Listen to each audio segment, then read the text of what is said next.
Let's go ahead and get started with Chapter 2. For this mini lecture, we're going to look at teratogens and how they impact prenatal development. All right, so looking at this table, figure 2.9, you can see the growth of a, again, fetus from the very beginning to the end. And I think it's important to first note that as that zygote and implantation is happening, there's really no impact of teratogens on that developing fetus. It's really between the ages of 3 to 12 weeks, the embryonic or fetal weeks, that we see the most impact of teratogens on development. Just for context, that's the same as like 5 to 14 gestational weeks since the first day of the last period. All right, so there are some really important environmental factors that can impact how a fetus develops. The effects depend on timing. The earlier that they are impacted, usually worse outcomes. The number of teratogens increases, of course, those poorer outcomes. Exposure and genetics also impact the growth of that fetus. Now we're going to look here for just a little bit at specific teratogens and look at what they specifically do to impact the fetus as it's growing, and also later as it is developed, and then post birth. All right, so alcohol is where we'll start. This is considered the leading preventable cause of intellectual disability. Possible outcomes of exposure to alcohol include cognitive and behavioral problems, fetal death, and then fetal alcohol spectrum disorders.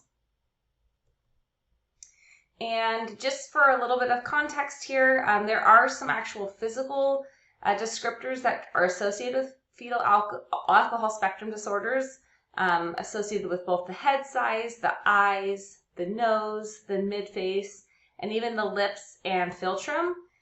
There are some, again, distinctive physical traits that are associated here. You can see that in that visual there on the left. All right, so tobacco is another teratogen, and it includes all nicotine delivery methods, not just cigarettes. That includes vaping, gum, patch, and especially secondhand smoke. Some of the outcomes include a low birth weight, premature birth, miscarriage, and ectopic pregnancy, which is when the fertilized egg implants itself outside of the uterus, placenta previa, which is when the placenta lies low in the uterus and covers all or part of the cervix, and then also placenta abruption, which is when the placenta separates prematurely from the uterine wall, which are all problematic, as you can imagine, in the delivery of the fetus. Both legal and illegal drugs are also teratogens, and this includes both prescription and over-the-counter medications, as well as those, of course, illegal drugs. It is really difficult from a research standpoint to determine the effects of specific illegal drugs, because research has found that people can and do use more than one drug. And there may be other unhealthy behaviors that are happening concurrently with that drug use. And so it's hard to know, which drug and which behavior is causing what kind of an outcome for the growing and developing fetus. Possible outcomes include problems with brain development, low birth weight, stillbirth or birth at death upon delivery, and then miscarriage. And then lastly, neonatal abstinence syndrome, or NAS, which is when the baby has that strong need for those drugs after it has been born and has those withdrawal symptoms. Another teratogen that I think we sometimes forget about are pollutants. This can include lead, pesticides, mercury, radiation, and BPA. And the problems that are kind of associated with these specific teratogens are learning problems and sensory impairment. We also sometimes see miscarriage, low birth weight, and even premature birth. All right, so diseases that also act as teratogens and impact development include toxoplasmosis, which is caused by a parasite in raw meat, cat feces, and dirt. and exposure to that can cause premature birth, stillbirth, and both brain and eye defects. And then STDs also, can be transmitted to the baby, and also can be a cause for premature birth, miscarriage, stillbirth, and an ectopic pregnancy. Just one more is rubella, or also known as German measles. This is something we don't see as much of anymore because it is mostly preventable with vaccination, but it's also difficult to recognize because about half of the infected people have no visible symptoms. But it can cause vision and hearing problems, intellectual disabilities, and even heart defects.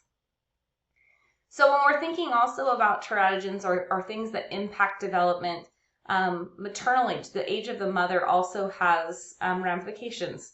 So for mothers who are over 35, there is an increased risk of genetic disorders, prematurity, miscarriage, and stillbirth. There can be issues with diabetes and high blood pressure. Now, on the flip side, older mothers do typically show greater confidence and are stable in their living situations, whereas teenagers who find themselves, who are pregnant, have an increased risk of premature and low birth weight infants. Again, this is not causal.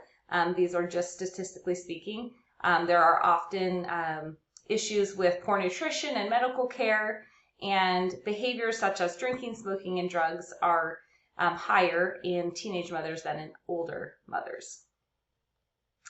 Gestational diabetes, or diabetes that's a specific type of diabetes for when you are pregnant, is when the body cannot manage glucose appropriately. And again, this is problematic as it can cause premature birth, stillbirth. It can be difficult to birth the baby due to the large size of the actual baby, as well as breathing problems. Hypertension, which is when there is too much pressure on the artery walls, can also lead to a premature birth and low birth weight in that infant. And both diabetes and hypertension it obviously impacts the infant, but it also has significant impacts on the mother's health as well. RH disease is a type of anemia in the baby, and so we have RH is a protein that's found in blood. Now, most of us are RH positive. The trick is that if the mother is Rh negative and the baby is Rh positive, the mother's immune system may react to the Rh protein and produce antibodies to destroy the fetus's red blood cells. So obviously that's very problematic. It can be treated, and it is something that they are screening for in pregnancy, and the mother can be treated for that either while pregnant, or the baby can be treated with a transfusion after birth. All right, so generally speaking, weight gain for the mother should be about 25 pounds. If the weight gain is significantly more than that, the mother is at greater risk of diabetes, developing diabetes, hypertension, and having a difficult birth in general. If we're not seeing at least a minimum of 25 pounds, there's concerns that maybe the baby is not growing properly. Stress also impacts the fetus and the mother. We see that high stress levels increases, again, that premature birth and low birth weight. When we're not handling that stress well, and we're using substances or other things that can impact both the mother and the fetus, that's problematic, and can also possibly be associated with attention and anxiety problems in the infant.